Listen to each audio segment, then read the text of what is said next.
Yeah!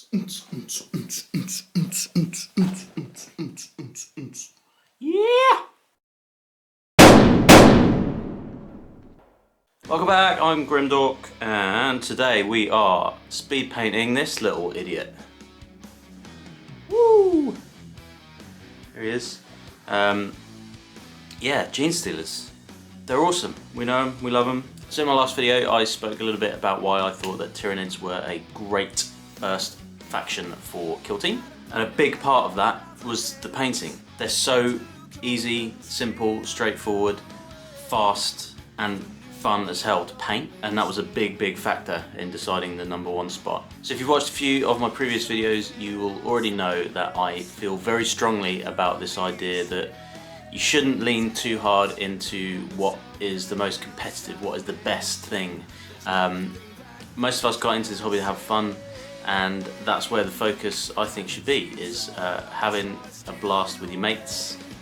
And one of the most fun factions to play on the tabletop are Tyrannids. They just do all sorts of crazy, creepy things. They look awesome, they hit hard, lots of different buggy shenanigans.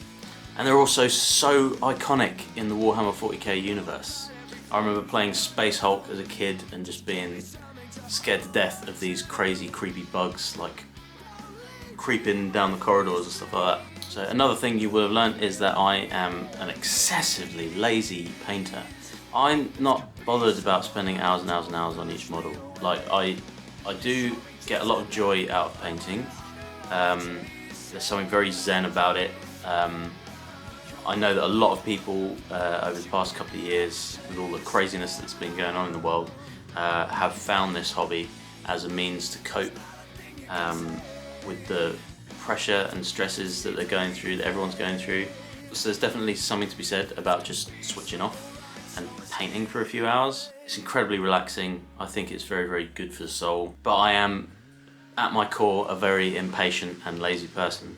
So when I do start painting, I just want to finish as quickly as possible. I'm also a little bit OCD, so I do like my models to look good. There is definitely this balance to be found between a good looking model and a model that's painted fast and efficiently. I may be a bit biased, but I feel like I've found a good sweet spot for a lot of these factions, which I want to share with you guys. This obviously carries over to 40k, so any of you Tyranid players out there, this one's for you too. Now I want to remind you that this should just really be used for a baseline, right? I may be a lazy painter, but that doesn't necessarily mean that I am encouraging you to be lazy as well.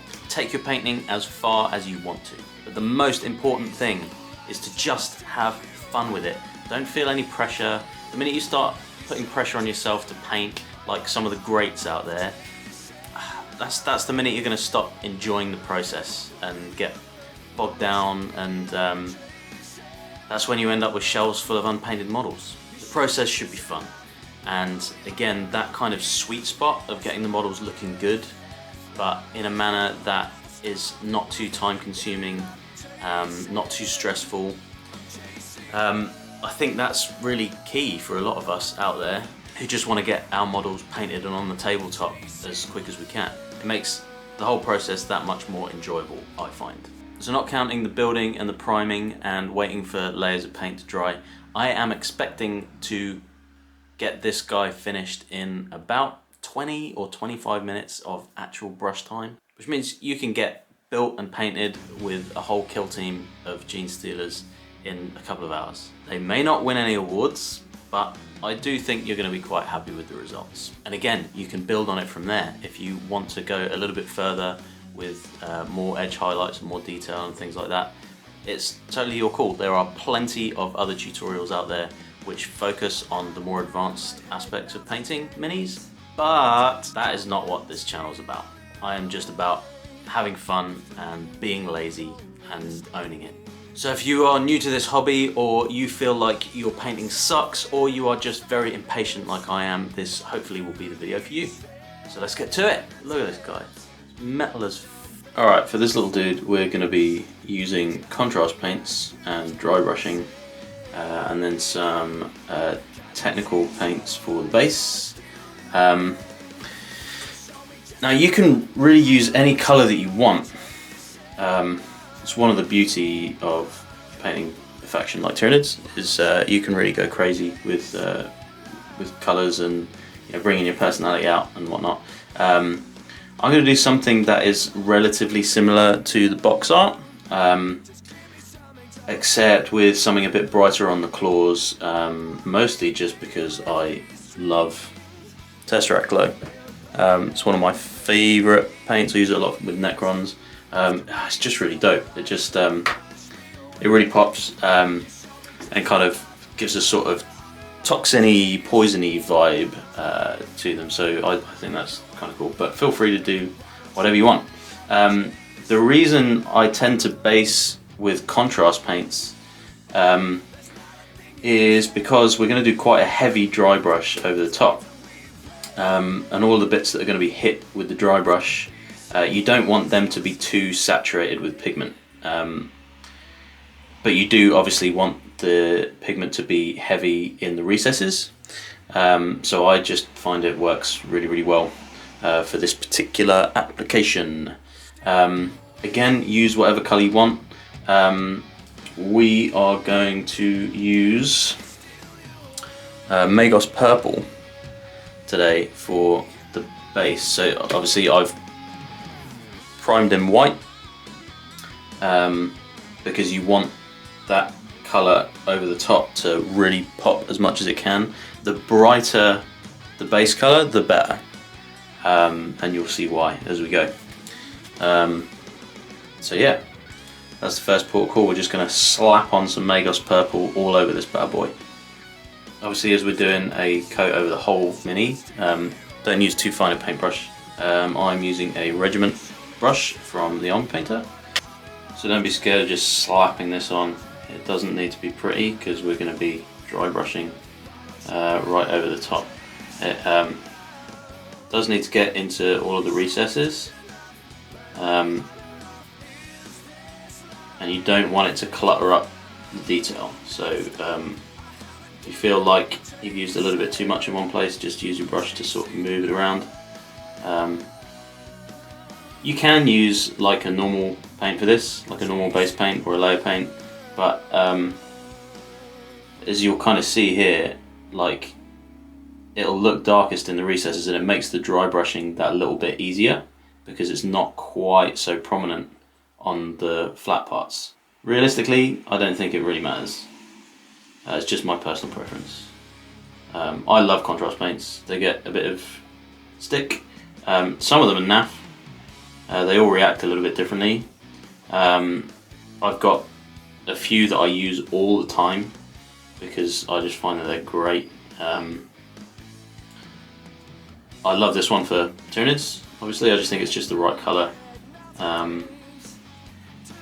Talisar blue is one I use all the time for power weapons. I think it's such a cool blue. Something like that would also be really cool with this if you wanted to do just like a slightly more unique colour scheme. Like a blue underneath the dry brushing could look really rad. Just use your imagination, man. It's your faction, it's your army. Especially if you play kill team, you need to lean into a particular sub-faction, so just do what you want, man. Don't listen to anyone else. Like, do what you think will be cool. I think as a general rule, with Tyranids at least, you want a colour that really pops to go on first, and then like a much paler dry brush over the top of it. But still, you could go pretty crazy with the dry brushing, as long as it's not too bright. I was today going to do Thunderhawk blue over the top, which is like kind of an Air Force blue, like grey blue, which I thought would look really rad over the top, but I thought I should do something that kind of looks a little bit like the box art, just so you can see how my method compares to like the classic method of painting Tyranids, which realistically is going to take you, you know, a couple of hours at least of work, whereas this should be way quicker. So this step should just take 5 minutes or so. Just make sure you covered every little bit.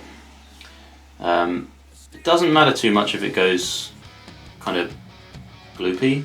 Contrast paint has this habit, if it kind of sits for too long, the puddle can like make marks. But that doesn't really matter because we're going to do a really heavy dry brush over the top of it anyway, so don't worry too much. You don't need to be too precious about it. The only thing you want to avoid is that it goes on too thick in areas where there are detail and then hides the detail. So if there's any obvious like puddles clouding any detail, just clear them up a bit by kind of drying your brush out a little bit and then just sweeping the brush over the surface to just wick up some of that excess paint. But honestly, don't worry too much about it, just as long as you leave it long enough to dry. Or you can use a hairdryer. You've got to be careful with these quite runny paints when you use a hairdryer, because you don't want the hairdryer to like blow the paint everywhere. I love these sculpts, they look so cool. And they're so much fun to build.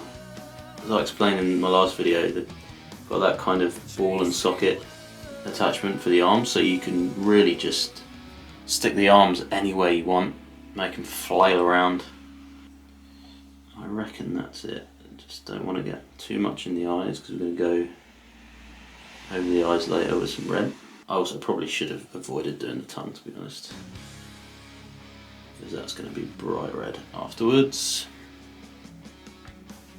Deal. Should look something like that. Nice and easy. So that's taken about less than 10 minutes. Just going to leave him to dry for a bit and then we'll come back and do the dry brushing. Alrighty, he's dry, so time for the dry brushing now. So, I can't remember what I used last time. I've got a feeling it was a base paint or a layer paint rather than an actual dry paint, but this time I'm going to be using Tyranids stone because I think that's the right kind of shade, to be honest. I think that's going to look cool. So basically two types of dry brush. You've got these like rounded tip, like makeup style brushes, which come in various different sizes, so like a kind of medium sized one like that. These flat kind of dry brushes, I find it good for like really sharp models. They're great for dry brushing Space Marines. I know that's probably blasphemous to a lot of people, but yeah, I dry brush Space Marines and to do their edge highlighting.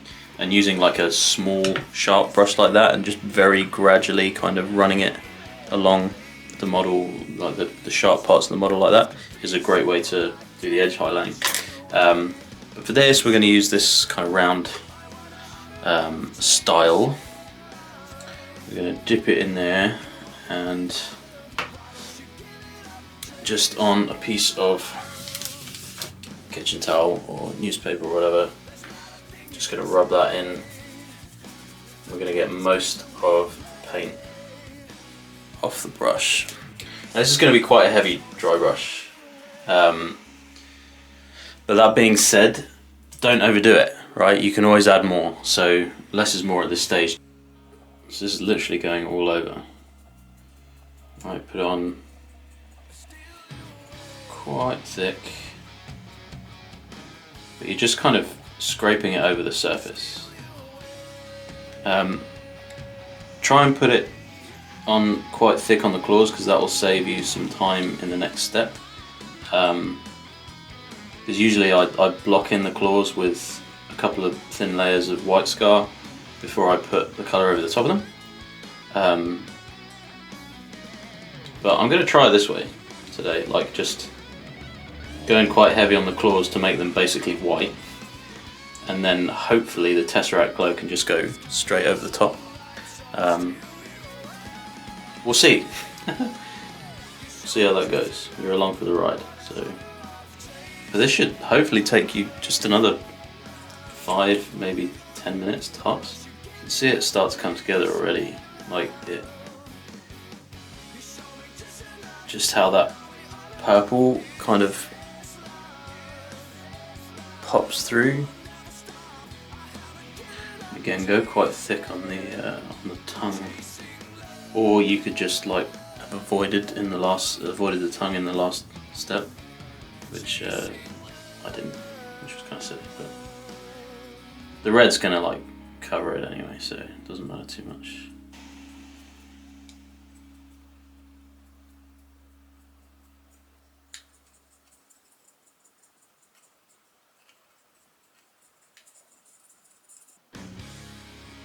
Who's a cute little Genestealer?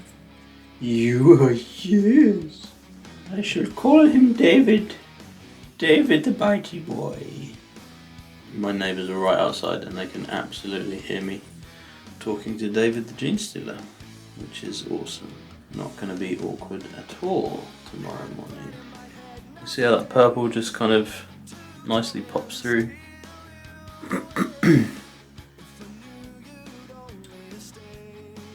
It's looking pretty cool. I'd say actual sort of brushing time, probably invested like 15 minutes in him so far, which is pretty good going. So before moving on to doing a little bit of detail, I'm going to do a very simple base,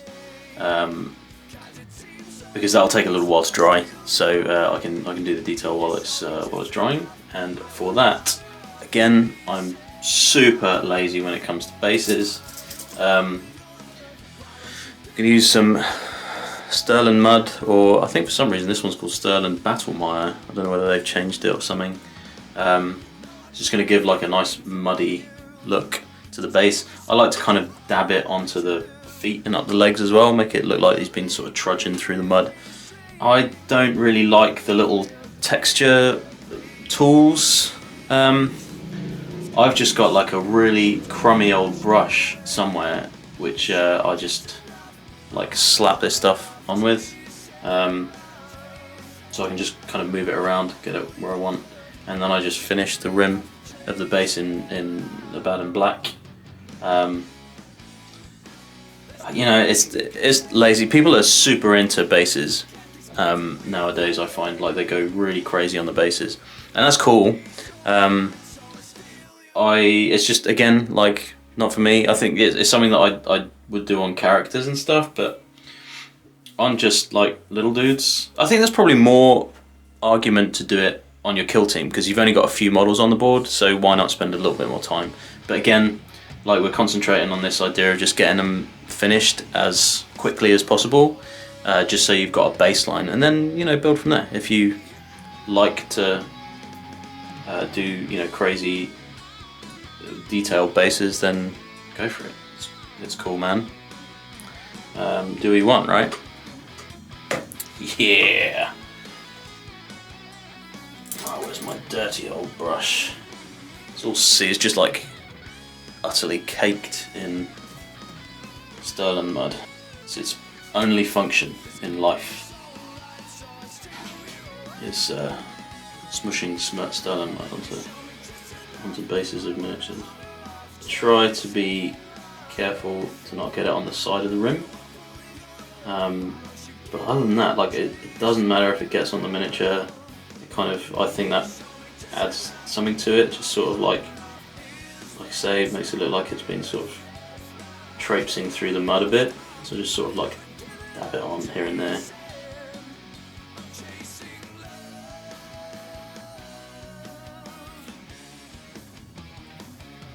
Try and get some of the little like grainy bits on the legs.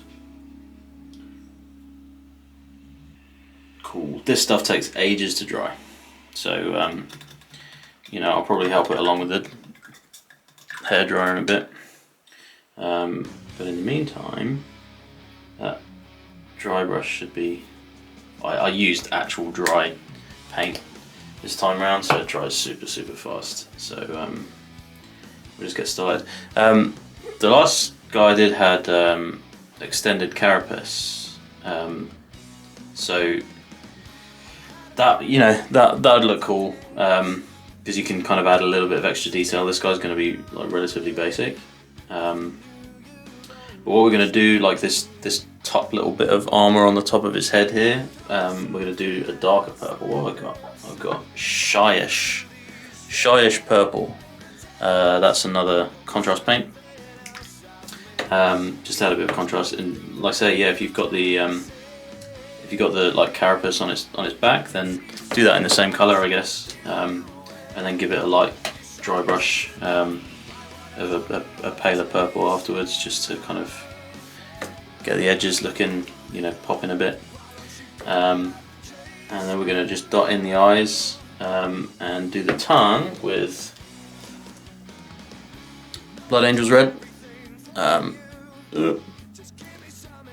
One of the best reds, actually, that the Citadel do. I love this. I think it's a really great paint, but it really pops. And the contrast, again, because it's contrast paint, like the pigment gets into the recesses, and then over the top of the tongue, once that's dry, I'm just gonna stick a couple of layers of varnish, gloss varnish over the top, just to kind of make his tongue look moist, which I think just adds something to it, right? So again, the eyes with this bad boy, I'm using a Insane Detail brush from the Army Painter again. It's just got a really nice, very fine pointy tip, and Genestealers have tiny eyes. A little tip, right? I'm a tailor by trade, so this kind of comes naturally to me, like threading a needle. You always want to have a few points of contact. So contact of your arms physically on the table, and then you obviously want the contact with the model or the handle, and then make sure that your two hands are also touching, right? Either the heels of the hands, like this, I use that quite a lot, or you can just kind of rest your thumb up against the side of the handle and use one of your fingers and the heel of your hand, like like this. So that will give you a really, really steady hand to just dab these in. But just go slow, you know. You don't need to rush it. And again, if it's not enough, you can always go back and do more. But if you overdo it, that's where you kind of waste time having to go back and correct. And I've fucked it up, but it's okay.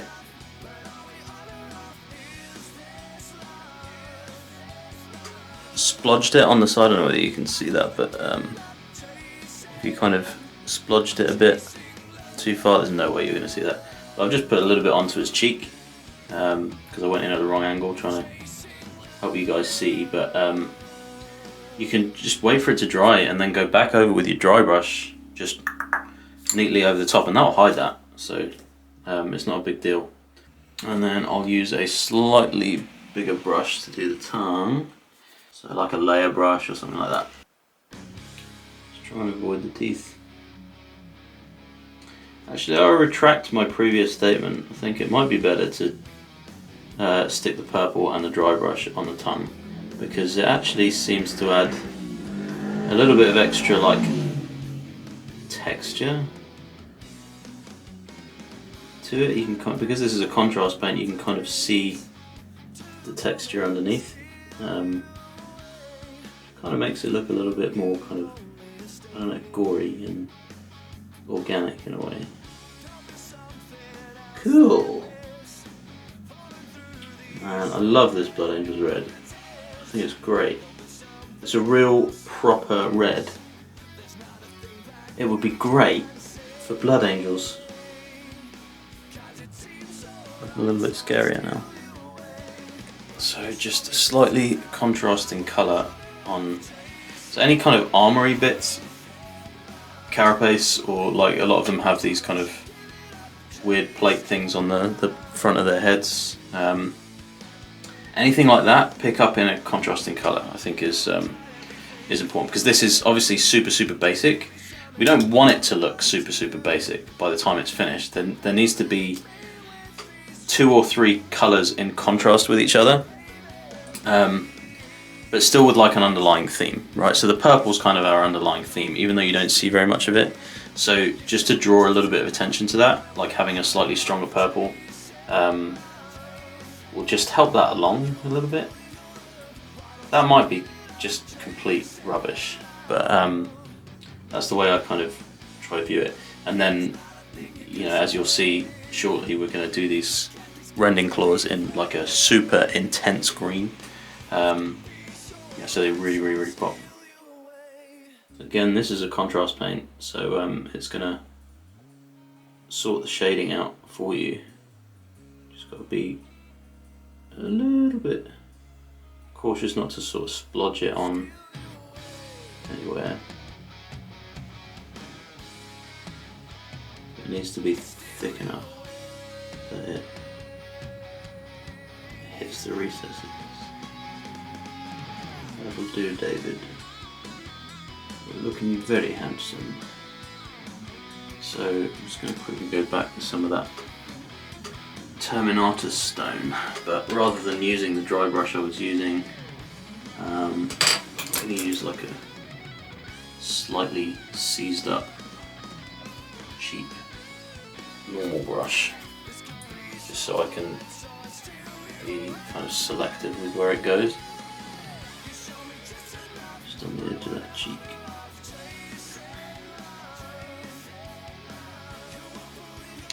We got it.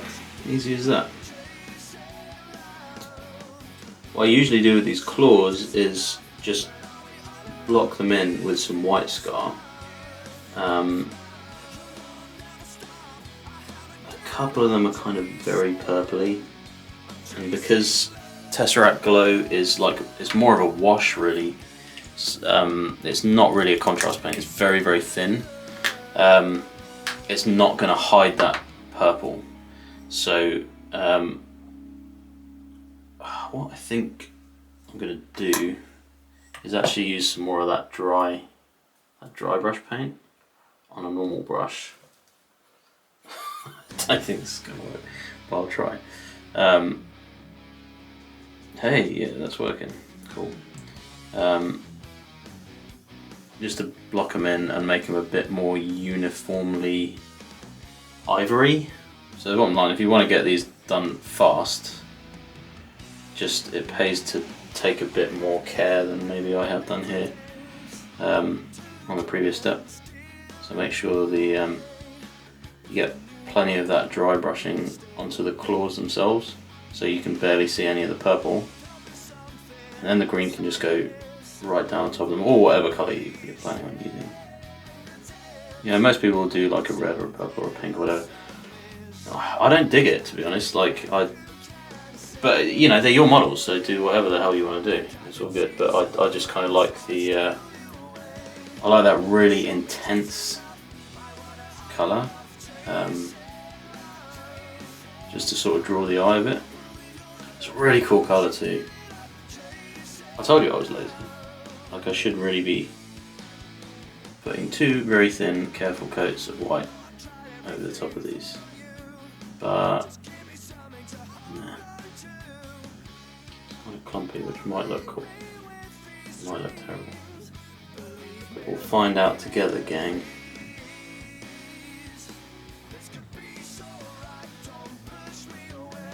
Okay, so before I start with the Tesseract Glow, I'm just going to put one coat, because it's probably going to need two coats. So I'm just going to do one coat of gloss varnish on this tongue, just so I can let that dry.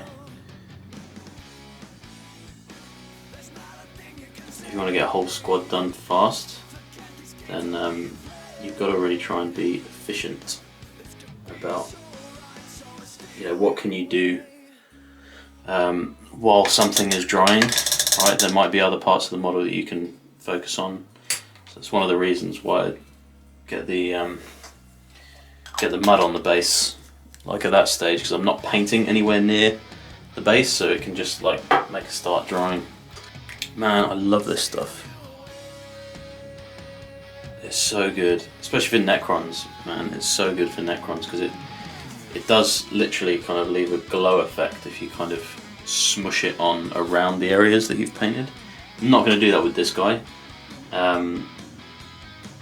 on Necrons, which I will cover at some point, it's a really cool shout, like making the eyes kind of glow and stuff. So this has to go on quite thick, don't be scared to do a couple of layers. I want them to kind of look a little bit sort of toxic, and so I don't want them to be a flat neon green. I'm keen that there's a little bit of variation there. Again, to just help them look a bit more organic. There's a lot to be said for like super clean paint job, but if there's one faction that can lean really heavy into like a really dirty paint job, it's Tyranids. Another cool thing about Tesseract Glow is that it's so watery that if you like glob it on somewhere by mistake, if you're quick enough, you can like dab it up with a dry brush or with a bit of tissue paper or something, and it'll just clean right off.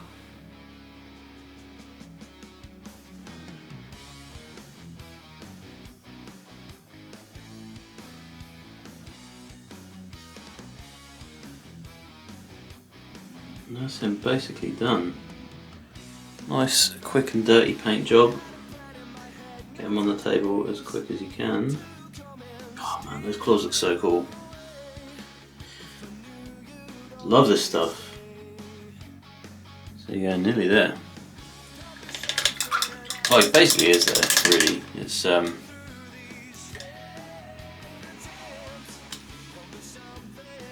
just need to like paint in the rim of the base and dry brush that mud once it's dry, and that's basically him finished. Definitely good enough for the tabletop. So that mud's pretty much dry now. So all I'm going to do is just give it a light dusting of Bugman's Glow. Any kind of like sort of reddy brown works really cool over the top of the mud. It just at the moment just looks kind of a little bit bland, and just for the sake of like 30 seconds it's a good shout to just give it a light dry brushing. You've got to be quite careful not to overdo it. You just want to sort of like quite lightly dust over the top. Bugman's Glow is surprisingly good for kind of rusty sort of colours as well. I use it for all kinds of stuff, like brick dust sort of colour, rust on terrain. It's surprisingly useful, and I don't think many people really use it. It's not a particularly popular colour, but it works super well for this. Done. I would do that before painting in the rim, because if you do the rim, then invariably you're going to get a little bit of Bugman's Glow on the black when you're dusting it over. So do that bit first, and then all you've got left to do is the rim, and that's it. I hate Abaddon black, Abaddon black, whatever you want to call it. Hate it. So only really tends to get used for my bases, and that's it. The easiest way to do this is just use the side of the brush. Alright, and just run up to the mud. And it's pretty straightforward. It'll need a couple of coats, so don't worry about like the worst thing you can do is try to, especially with Abaddon black, is to try and slap it on too thick, because it's just horrible stuff. So just do 2 thin coats, as our Lord and Saviour Duncan Rhodes says.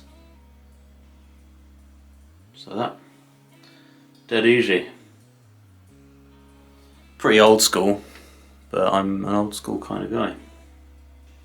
So that dry for like 5 minutes, and then do another coat, and then you're all done. Easy as that. Davy boy. Oh.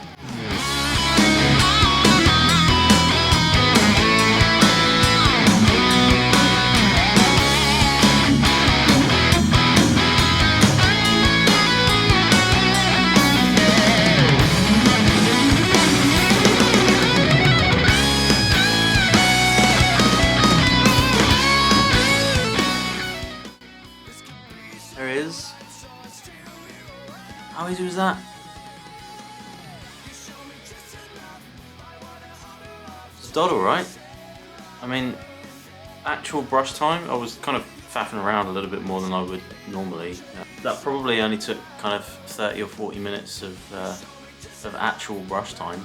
If you've got a whole squad to do, then you know, batch painting them like that is super easy. Just prime all of them at the same time, slap all the contrast on at the same time, dry brush at the same time, you know, go through and do all the claws at the same time. It's such an easy thing to do, and you'll have the whole squad done in a couple of hours tops.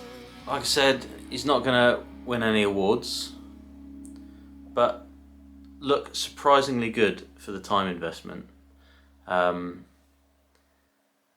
that's what it's all about, right? Less time painting, more time playing. Especially relevant if you're a 40k player and you've got 2,000 points of Tyranids to paint.